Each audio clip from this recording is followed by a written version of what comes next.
To be truly attractive, it's not about trying to fit into what you think people want from you. It's not about following trends or looking a certain way. Real attractiveness is born from authenticity.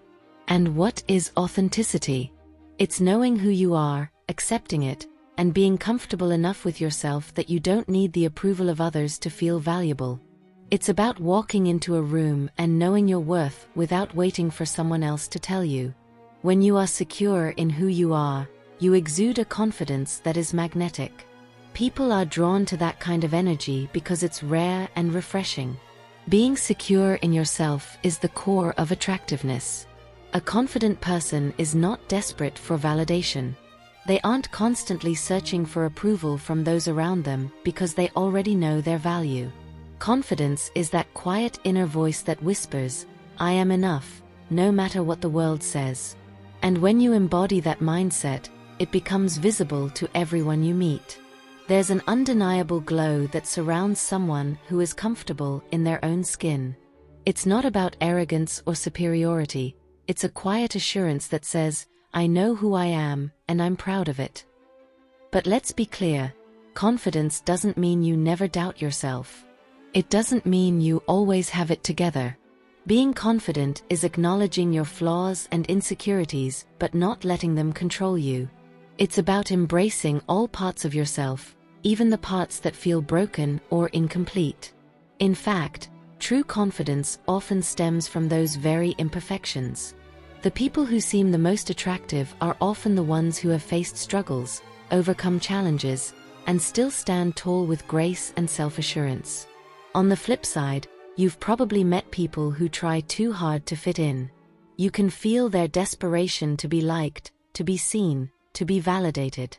And while there's nothing wrong with wanting to be accepted, that kind of energy can be overwhelming. It repels rather than attracts. Desperation has a certain weight to it, a heaviness that pulls people away instead of drawing them closer. It's the difference between someone who needs to be loved and someone who knows they are worthy of love but doesn't depend on it to feel whole. When you're constantly seeking approval from others, you give them power over you. You hand them the keys to your happiness and self-worth. And here's the truth: no one can give you what you don't already have inside yourself. External validation is fleeting. It comes and goes. If you rely on others to make you feel good about yourself, you'll always be chasing after that next compliment, that next like, that next ounce of approval. It's exhausting, and in the end, it won't bring you lasting satisfaction. Now, let's talk about self-love.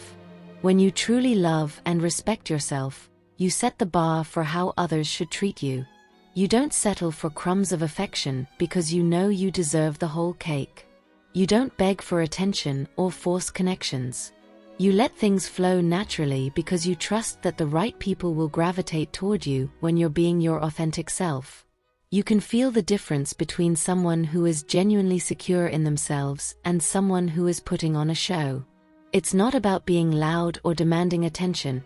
Often, it's the quiet confidence that speaks the loudest. When you walk through life with self-assurance, people take notice. They might not even be able to pinpoint why they're drawn to you, but they just know they are. It's a subtle, almost invisible force. You don't have to say, "Look at me." People will naturally look your way. Pay attention. Being attractive in this way isn't for everyone. Not everyone can handle it, and that's okay. Some people will be intimidated by your self-assuredness, and they might even try to tear you down because of it. But that's their issue, not yours. When you are true to yourself, the right people will be drawn to you. The ones who appreciate authenticity, who value substance over superficiality, will find you. And let's get real for a second. If you're constantly trying to mold yourself into what you think others want, you're going to lose yourself along the way. You can't please everyone, and you shouldn't try to. Think about it. What's the point of being liked for someone you're not? That kind of attention doesn't last. But when you're unapologetically yourself, the connections you form are much deeper and more meaningful. People are attracted to realness, even if they don't always realize it. So how do you cultivate this inner confidence? Start by getting to know yourself. What do you truly love? What makes you feel alive? What are your strengths, and where do you want to grow? Take time to explore who you are beneath the surface. This is where true confidence begins, not from external sources, but from within. When you understand yourself better, you stop comparing yourself to others so much.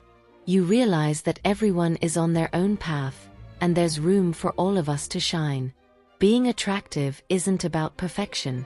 It's about embracing who you are, flaws and all, and showing up as that person every day. It's about being vulnerable, about letting people see the real you, the messy, complicated, beautiful you. And when you do that, you'll find that the people who matter will stick around. The ones who don't were never meant to stay anyway. So, stop trying to be what you think the world wants. Start being who you truly are. That's where your power lies. That's what makes you truly attractive.